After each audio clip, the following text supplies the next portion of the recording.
Shalom, shalom, bien-aimés.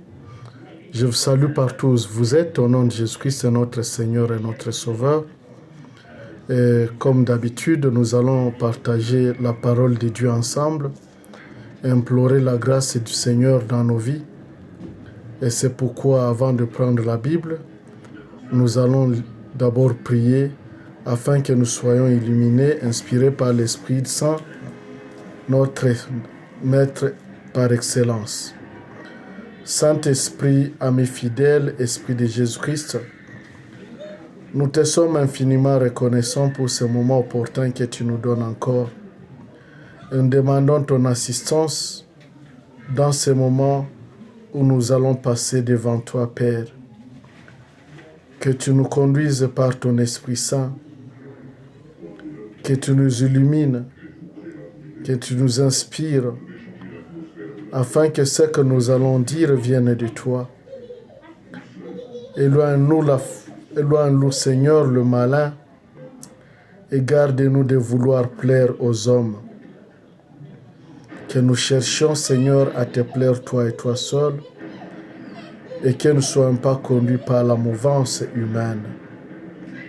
Demandons que ton Esprit Saint nous illumine, nous conduise et nous inspire en toutes choses, et qu'il vienne nous conduire dans cette parole, dans ce partage que nous allons faire ce soir, en ce week-end. Et c'est là, au nom de Jésus-Christ, que nous avons inspiré. Oui, chers frères et chères sœurs, nous allons prendre la Bible et nous allons lire l'épître de Paul aux Romains, au chapitre 4, du 1er au 8e verset. Nous lisons au nom de Jésus-Christ. Abraham le croyant. Que dirons-nous donc d'Abraham, notre ancêtre? Qu'a-t-il obtenu selon la chair? Si Abraham a été justifié par ses œuvres, il a de quoi s'enorgueillir. Mais non devant Dieu. En effet, que dit l'Écriture?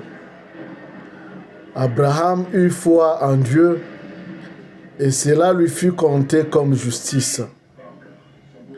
Or, à celui qui accomplisse des œuvres, le salaire n'est pas compté comme une grâce, mais comme un dû. Par contre, à celui qui n'accomplit pas les œuvres, à celui qui n'accomplit pas d'œuvres, mais croit en celui qui justifie l'impie, sa foi est comptée comme justice.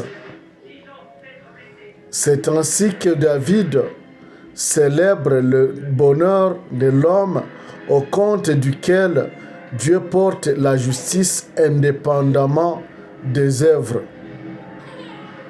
Heureux ceux dont les offenses ont été pardonnées et les péchés remis. Heureux l'homme au compte de qui le Seigneur ne porte pas le péché. C'est la parole de Dieu, chers frères et chères sœurs. Oui, cette parole que nous allons partager, et ce qui m'intéresse ici dans toute cette parole, c'est le 7e et le 8e verset. Heureux ceux dont les offenses ont été pardonnées et les péchés remis. Heureux l'homme au compte de qui le Seigneur ne porte pas les péchés. Si nous analysons bien ces deux versets, chers frères et chères sœurs, nous allons constater que il y a des hommes pour qui Dieu ne compte pas les péchés.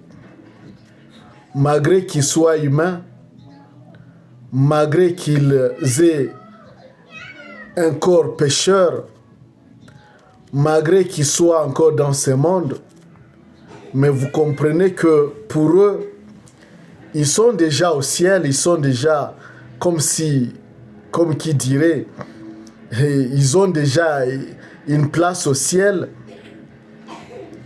et ils sont déjà saints ici sur terre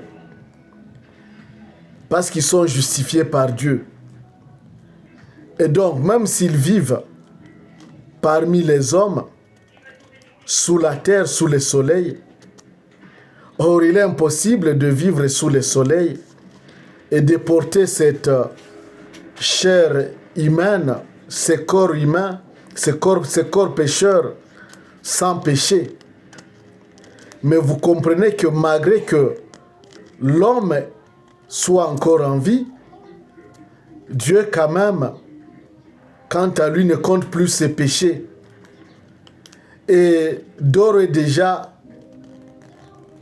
les péchés de l'homme sont déjà pardonnés. Oui, vous comprenez que même s'il pêche, Dieu n'enregistre pas ses péchés. Ses péchés, Dieu couvre ses péchés ou lui pardonne même ses péchés avant même qu'il ne pêche, disons. Et donc, le péché n'existe pas pour lui. Alors, nous allons voir quel est cet homme. Chers frères, chères sœurs, la Bible parle de deux cas. Il y a le cas des œuvres, l'homme opérant des œuvres, et l'homme n'opérant pas des œuvres, mais qui a la foi en celui qui justifie l'impie, c'est-à-dire en celui qui justifie le pécheur, en celui qui a le pouvoir d'ôter les péchés, celui qui a le pouvoir de pardonner les péchés. Donc vous comprenez qu'il y a l'homme qui de nature commet de bien, commet de bonnes œuvres, mais on ne dit pas que s'il commet de bonnes œuvres par la foi ou par accoutumance ou par religion ou par éducation. Mais la Bible ne détermine pas tout cela, mais elle nous dit seulement l'homme qui opère des œuvres. Il y a aussi de l'autre côté l'homme qui a seulement la foi en celui qui justifie l'impie, c'est-à-dire en celui qui ôte les péchés. Alors, mais la Bible nous justifie, nous précise que l'homme qu'il faut parmi ces deux est l'homme pour qui Dieu ne compte plus ses péchés. C'est cet homme qui a la foi en celui qui a le pouvoir d'ôter les péchés, en celui qui justifie l'impie. Et donc, chers frères et chères sœurs, si nous analysons bien cette parole, nous voyons que c'est la foi qui compte. Et vous savez que Abraham, notre père dans la foi, a été considéré comme juste, non pas par les œuvres, mais par la foi. Parce que il a cru, bien que ses origines étaient des origines péchereuses, des origines qui ne connaissaient pas Dieu, c'est-à-dire ses parents, ses grands-parents, ses aïeux, ses arrière-grands-parents n'ont pas connu l'Éternel, le Dieu créateur.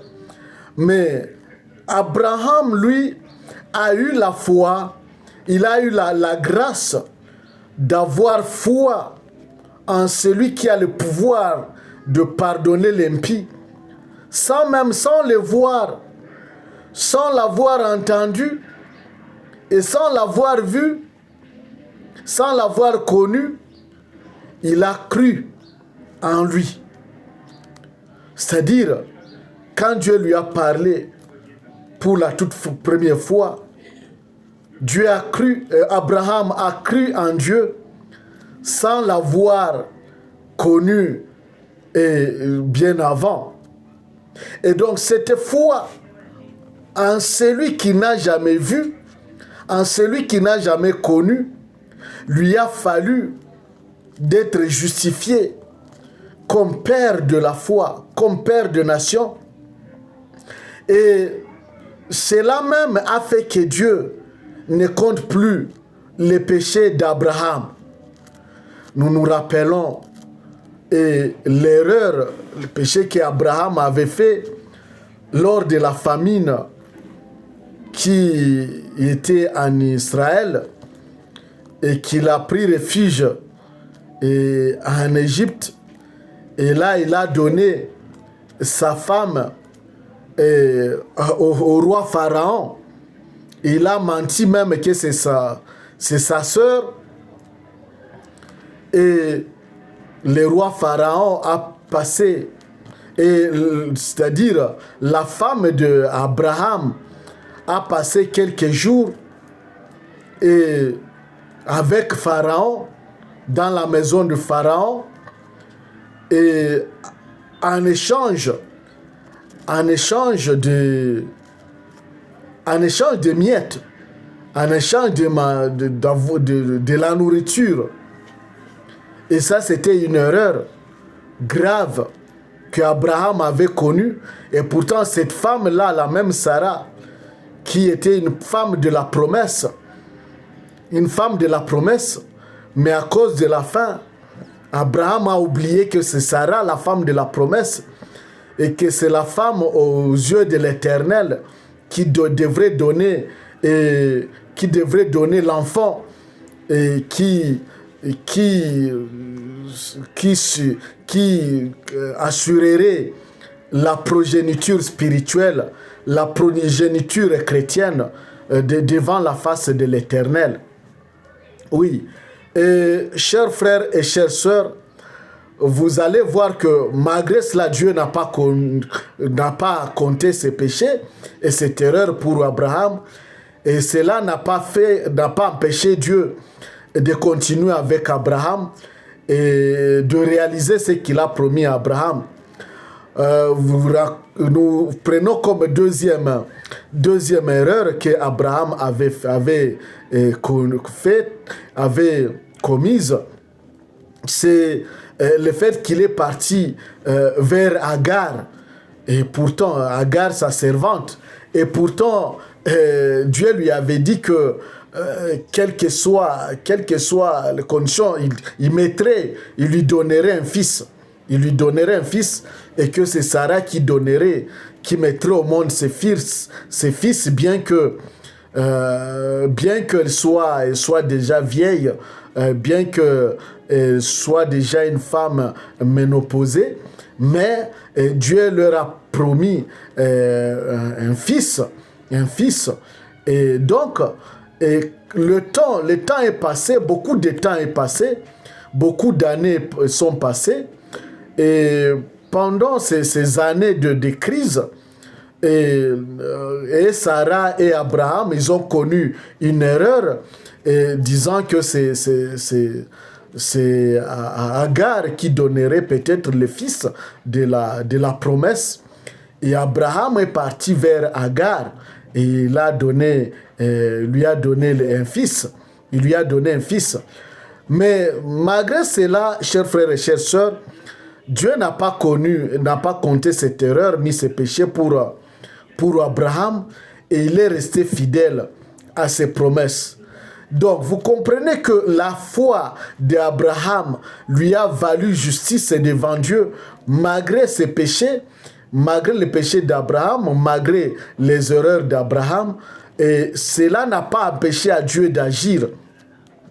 Et donc, pourquoi cela? C'est à cause de la foi que Abraham a manifesté devant son Dieu, juste au début quand il a rencontré Dieu.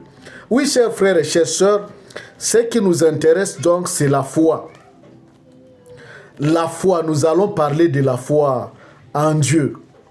Oui, certes, nous ne voyons pas Dieu, et plusieurs gens n'ont pas la grâce de l'entendre, d'entendre la voix de Dieu. Et on ne l'a jamais vu, comme la Bible nous dit que personne ne peut voir Dieu et qu'il continue à vivre. Et nous ne le connaissons pas, Et bien sûr que nos pères dans la foi et nos pères des églises nous parlent de Dieu, nous enseignent sur ces dieux, mais au fait, on ne l'a jamais vu. Et d'autres ne l'écoutent pas. Mais quand même, par la foi, nous savons que il y a un Dieu suprême.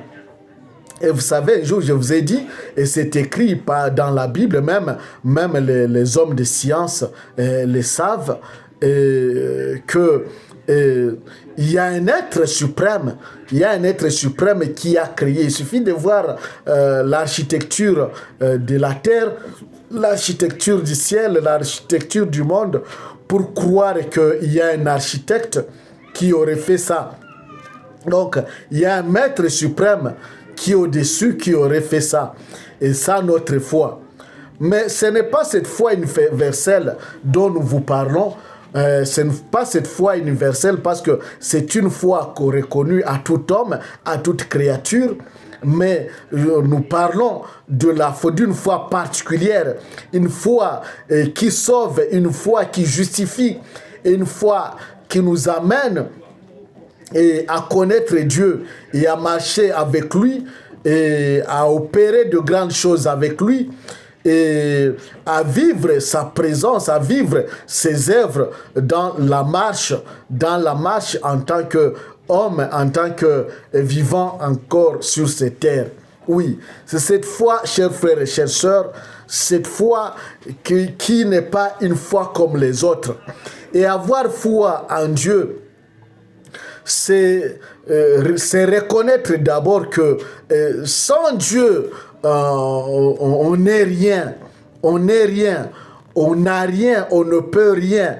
Oui, on ne peut rien. Et donc, se donner à Dieu totalement et faire confiance totalement en Dieu. C'est ça le mot que je cherchais. Faire confiance en toutes choses et faire confiance totalement en Dieu. C'est ça la foi. C'est ça la foi.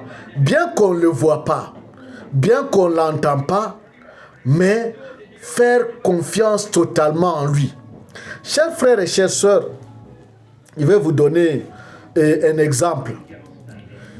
Tu entends la voix de Dieu, Dieu se révèle à toi, tu entends qu'il te parle et il te convainc que c'est lui le créateur, le Dieu suprême, et tu les suis, et il te démontre que c'est seulement lui Dieu, par des faits, par de miracles, dans ta vie, il te convainc, il te séduit que c'est lui le Dieu tout-puissant, et tu marches avec lui. Et dès lors, tu commences à l'écouter, commences à te parler, et tu tisses des relations propres avec lui, des relations individuelles avec lui, des relations intrinsèques avec lui. Et donc, vous vivez déjà, vous commencez à vivre dans l'intimité directe avec Dieu. Il devient ton ami, il te prouve que réellement c'est lui le créateur, que c'est lui le Dieu, et tu mets confiance totalement en lui. Totalement en lui. Mais en un certain temps, dans la marche avec lui, il s'était. Il fait semblant comme si il ne te connaît pas, comme s'il n'existait pas. Il ordonne même le mal de te suivre. Il ordonne les démons de t'attaquer, il ordonne à Satan de t'attaquer, il ordonne aux hommes méchants de t'attaquer. Et il s'était. Tu pleures, il s'en fout, il ne te parle pas. Tu offres des sacrifices, il s'en fout, il ne fait pas allusion à tes sacrifices, et il s'était. Tu pries, tu gênes, et il s'en fout, tu n'entends plus sa voix, il ne se manifeste pas. Tu demandes de l'aide ici et là, et il est là, il te regarde, mais il ne se manifeste en rien. Il ne manifeste pas sa présence et il fait semblant comme s'il ne t'a jamais connu et tu ne l'as jamais connu. Et il sape même sur vos relations. Il fait semblant, donc il s'était. Il n'agit pas, il s'était. Et pourtant, il est là. Lui, il te regarde. Chers frères et chères sœurs, c'est à cette période-là, à ce moment-là, que maintenant, la foi, qu'on parle de la foi, de la justice dans la foi. C'est l'homme qui a connu Dieu, qui a marché avec lui, et l'homme à qui Dieu s'est révélé, et à qui Dieu a parlé, et qui a eu des expériences personnelles avec Dieu, mais en un certain temps, Dieu l'éprouve. C'est-à-dire, Dieu s'était, il ordonne que le mal te suive, et il ordonne à toutes sortes de mots de te suivre, il ordonne même à tes ennemis. Donc il suscite des ennemis d'ici et là. Il y a plusieurs problèmes de te suivre. Et il s'était. Quoi que tu fasses, bien que tu fasses quoi que ce soit, pour le stimuler, il s'était. Tu jeûnes, tu pries jour et nuit, tu vas à l'église, tu offres des offrandes, tu fais des sacrifices, tu fais tout, mais il s'était. Et il est là dans le silence, en train de te surveiller. Chers frères et chères sœurs, si tu arrives à surmonter cette étape là-bas, cette étape de preuve, cette étape où Dieu veut savoir si réellement tu as la foi, si réellement tu les connais. Si tu arrives à surmonter cette étape, c'est alors qu'il peut te compter parmi les justes. C'est alors qu'il peut dire qu'il ne compte plus tes péchés. C'est alors qu'il te considère comme un homme qui ne péche plus. Un homme pour qui il ne peut pas plus compter le péché. Et c'est à ce moment-là que même si tu meurs, Satan n'a plus pouvoir ni sur ton corps, ni sur ton âme, ni sur ton esprit. C'est à ce moment-là que Dieu, donc ta place est directement au ciel. Et ton nom est directement inscrit dans les livres de vie. Mais ce n'est pas au moment où il t'appelle. Ce n'est pas au moment où tu marches avec lui. Ce n'est pas au moment où tu fais des expériences avec lui. Ce n'est pas au moment où tu fais des miracles avec lui qui va t'inscrire dans les livres de vie. Non. C'est au moment de l'épreuve où il t'abandonne totalement. Sans t'abandonner, il fait comme s'il t'abandonne. Dans le spirituel, il est encore là. Il te regarde, il te surveille. Mais toi, comme être humain, tu ne le sens pas. Tu pries, mais tes prières ne sont pas exaucées. Tu jeûnes et tes jeûnes ne sont pas pris en considération. Tu offres des sacrifices, mais tes sacrifices ne sont pas plus pris en considération. Tu produis des œuvres dont tu fais tout comme chrétien, comme tout ce qu'un être humain peut faire dans le domaine spirituel. Mais tout cela, Dieu fait semblant et tu ne l'entends pas et tu ne le vois pas. Tu ne vois mais aucune de ses œuvres. Il te regarde. Si tu demeures serein dans ta foi, si tu demeures confiant dans ta foi en cette période-là, si tu continues à considérer en cette période-là que seul Dieu est ton Dieu et que sur lui seul tu peux compter et qu'il est le seul maître absolu de ta foi, de ta vie, et que sans lui tu ne peux rien, sans lui tu n'as rien, sans lui tu n'es rien en cette période-là de crise. Et vous comprenez que dans cette période-là de crise, de preuve, Dieu va t'envoyer des situations difficiles pour éprouver ta foi, si réellement tu es chrétien, si réellement tu sais ce que tu es en train de faire, si réellement tu sais ce à quoi tu as cru, oui, il t'éprouve en cette période-là. Si tu arrives à surmonter cette période, c'est alors qu'il inscrit ton nom dans le livre des vies et c'est alors qu'il te considère comme saint, hein, comme saint, et c'est alors que directement, il ordonne à Satan de ne plus avoir le pouvoir sur toi. C'est alors que lui-même dans les cieux, il dit que Satan ne peut plus rien sur ta vie. C'est à cette période-là que cette parole peut prendre la force. Il peut t'avoir promis beaucoup de choses bien avant. Il peut t'avoir dit que non, Satan ne peut plus rien sur toi, sur ta vie. Ton nom est déjà inscrit dans les livres. J'ai inscrit ton nom dans les livres des vies, tout ça. Avant, il peut le faire. Mais il peut te le promettre. Ce n'est qu'une promesse. Ce ne sont que des promesses. Mais il concrétise cette promesse-là, ce qu'il t'a dit, c'est après avoir vu après avoir remarqué que tu as surmonté l'épreuve, tu as surmonté l'épreuve, et tu as su garder ton cœur, ton corps, ton esprit serein, braqué sur lui, c'est-à-dire concentré sur lui seul, malgré les épreuves, malgré les temps de crise, malgré le silence, malgré qu'il fait semblant comme s'il n'existe plus pour toi, malgré qu'il te rejette et malgré que tu vois le danger même te suivre, hein? Danger même te suivre, c'est quand tu traverses cette période-là sans être tombé dans la désobéissance, c'est alors qu'il concrétise maintenant. Excusez. C'est alors qu'il concrétise maintenant ce qu'il t'a promis. Mais tout ce qu'il dit avant, ce ne sont que des promesses. Lorsqu'il te rencontre, lorsque vous signez une alliance avec lui, lorsque tu lui sers, vous marchez avec lui dans le miracle, de commun accord, d'ami en ami, hein, vous êtes des grands amis et tu es fier d'être avec lui.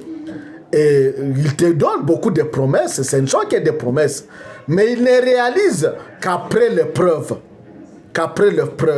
Chers frères et chères sœurs. Donc, l'homme pour qui Dieu ne compte plus les péchés, l'homme vivant sur cette terre qui ne pêche plus pour Dieu, c'est l'homme qui a surmonté l'épreuve. C'est l'homme qui a su garder sa foi, même dans des situations difficiles, dans des situations de preuve, dans des situations pénibles. Lorsque tu as traversé même une situation qui a dépassé ton entendement humain, mais que tu es resté serein, braqué sur ton Créateur et tu ne l'as pas abandonné, c'est alors, chers frères et chères sœurs, que tu es compté comme homme de Dieu, que tu es compté comme quelqu'un qui ne pêche plus, et que tu es compté comme juste devant Dieu. Oui, juste devant Dieu, parce que c'est la foi qui fait à ce que nous soyons justes devant Dieu et non pas par les œuvres. Nous venons de le lire bien dans les livres. Oui, c'est alors que après cette épreuve-là, après cette situation-là de pénible, cette situation-là de crise spirituelle, que Dieu peut te compter comme juste. Et c'est alors que ta progéniture aussi, toute ta progéniture, ta descendance, depuis la première génération jusqu'à 1000 générations, selon ce que nous dit la Bible, c'est alors que ta génération aussi est comptée parmi les justes. Donc, il bénéficie de tes relations avec Dieu, il bénéficie de ta justice devant Dieu, et il bénéficie de tes œuvres devant Dieu. Oui, c'est alors que tu vas voir, même si tu es déjà mort, même si tu es encore en vie, c'est alors que après cette épreuve, c'est alors que tu vas voir que tes enfants, malgré qu'ils tombent dans des erreurs, malgré qu'ils font de péché, malgré qu'ils désobéissent à Dieu, et malgré qu'ils font des choses qui étonnent le monde dans le péché, mais quand même, ta justice et ton alliance avec Dieu les justifie. Parce que toi, tu as été juste devant Dieu, parce que tu as tenu fort devant Dieu, malgré les épreuves, tu as demeuré fidèle à ton Dieu. C'est alors que tes enfants aussi, malgré qu'ils soient ce qu'ils sont, ils seront justifiés. Ils sont justifiés par ton alliance avec Dieu, par tes relations avec Dieu. Oui, chers frères et chères sœurs, donc, ce que nous exhortons tous aujourd'hui, c'est de rechercher cette justice de Dieu, c'est de rechercher la foi en Dieu, la foi triomphante, la foi agissante en Dieu, et croire en Dieu malgré les problèmes, malgré les difficultés, malgré les épreuves, savoir que Dieu est là avec nous. Et vous savez que Dieu connaît la faiblesse de chacun. Et en cette période-là de crise, Dieu va permettre à ce que cette faiblesse-là puisse se manifester. Et Dieu va envoyer Satan toucher à cette faiblesse-là pour voir réellement si tu ne vas pas tomber.